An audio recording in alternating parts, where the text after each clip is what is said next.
Hi friends, இன்றைக்கி சூப்பரான ஹெல்த்தியான ஸ்நாக் பார்க்க போகிறோம்.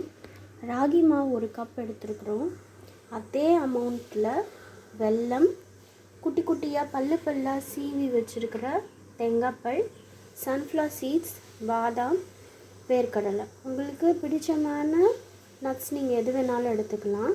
இப்போ இந்த நட்ஸ் எல்லாம் 1க்கு 2 நம்ம குட்டி குட்டியாக கட் பண்ணிக்க போகிறோம். இல்லை நீங்கள் நசிச்சு கூட எடுத்துக்கலாம்.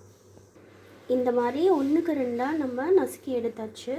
தேங்காய் பூவை போடுறத விட நம்ம இந்த மாதிரி தேங்காய் குட்டி குட்டி பீசஸாக போட்டால் உங்களுக்கு வாயில் கடிபடும் போது சூப்பராக இருக்கும்.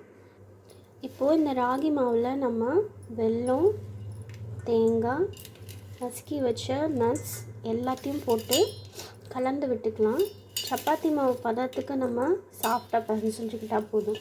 இப்போ நம்ம என்ன ஸ்நாக்ஸ் செய்கிறோன்னா ராகி கொழுக்கட்டை, பிடி கொழுக்கட்டை செய்கிறோம். ஸோ நம்ம சப்பாத்தி மாவு பதத்துக்கு பிசைஞ்சு எடுத்துக்கலாம்.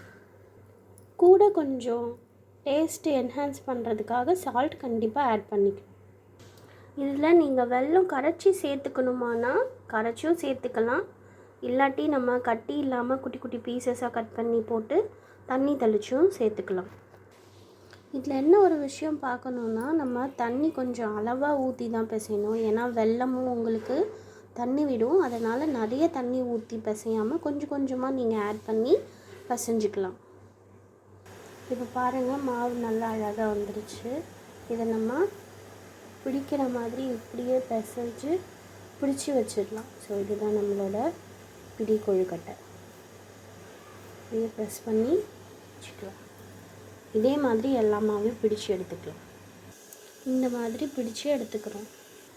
இதுக்கு நம்ம இட்லி பாத்திரத்துலையே இட்லி தான் நான் வேக வச்சுருக்கேன். அதுக்கு மேலே நம்ம இந்த கொழுக்கட்டையை வச்சுட்டு இட்லி வேகிற சமயம் தான் இதுக்கும் நம்ம வேகிற டைம். ஸோ இட்லி வேகும்போது ஆட்டோமேட்டிக்காக இந்த கொழுக்கட்டையும் வெந்துடும். அப்படி இல்லைன்னா யூனிவர்சல் ட்ரிக், ஒரு நைஃப் எடுத்து இதை கட் பண்ணி பார்த்திங்கன்னா உங்களுக்கு ஒட்டாமல் வந்துச்சுன்னா அப்போது உங்களோட கொழுக்கட்டை ரெடி. இப்போது நல்லா வெந்து வந்துருச்சு. ஊற்றி பார்க்கலாம், எதுவும் ஒட்டாமல் இருக்குது. ஸோ நம்மளோட ராகி கொழுக்கட்டை ரெடி. நல்லா வெந்துருச்சுன்னா உங்களுக்கு துணியில் ஒட்டாமல் வந்துடும். சுவையான ஹெல்த்தியான ராகி கொழுக்கட்டை ரெடி. குழந்தைங்களுக்கு ஸ்நாக்ஸ் பாக்ஸில் வச்சு கொடுங்க, மிச்சம் வைக்காமல் சாப்பிட்டுட்டு வருவாங்க. இந்த சேனலை சப்ஸ்கிரைப் பண்ணி வச்சுக்கோங்க. இந்த மாதிரி டிஃப்ரெண்ட்டான டிஷ்ஷஸ் நான் உங்களுக்கு தினமும் போடுறேன். தேங்க்யூ.